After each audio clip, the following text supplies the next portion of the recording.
সবাই 5 ওয়াক্ত নামাজ পড়বো। নামাজ হইল ইসলামের দ্বিতীয় স্তম্ভ। কিয়ামতের দিন সর্বপ্রথম নামাজের হিসাব নেবে। কি হিসাব?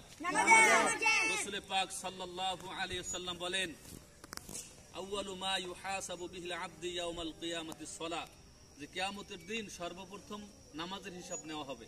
তো নামাজের হিসাবে যে মুক্তি পেয়ে যাবে, সমস্ত হিসাব আল্লাহ তাআলা তার সহজ করে দেবে। এবং নামাজের হিসাব যদি কঠিন হয়, যেতে আমরা না পারি, তো সমস্ত হিসাব আল্লাহর কাছে কঠিন হয়ে যাবে।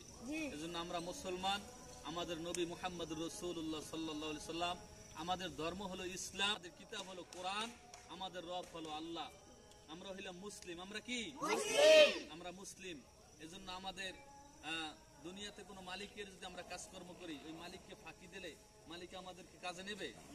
বেতন ঠিক মতো দেবে? আমাদের বানাইলো কে? আমাদের কে বানাইলো? আমাদের কে খাওয়ায়? তাহলে আল্লাহ তাআলা আমাদেরকে বানাইলো, আমাদেরকে খাওয়ায়, আমাদেরকে পালে। তো এই রবের যদি হুকুম না পালন করি, রব কি আমাদেরকে মাফ করবে? এই জন্য আমরা সকলেই রবের হুকুম পালন করব, 5 ওয়াক্ত নামাজ পড়বো, মানুষের সাথে সুন্দর সুন্দর ব্যবহার করব, মানুষকে দেখলে সালাম দেব, বাবা মার সাথে সদ্ব্যবহার করব। হ্যাঁ, তো দুনিয়াতে এমন কাজ করে দেব যে এমন জীবন তুমি করো হে গঠন, মরিলে হাসিবে তুমি কাঁদিবে ভুবন। এমন কাজ করব যখন আমি মারা যাব, তখন সমস্ত মানুষ কাঁদবে, আমি হাসবো। আবার বলছে যে এমন জীবন করিহ না গঠন, মরিলে কাঁদিবে তুমি হাসিবে ভুবন।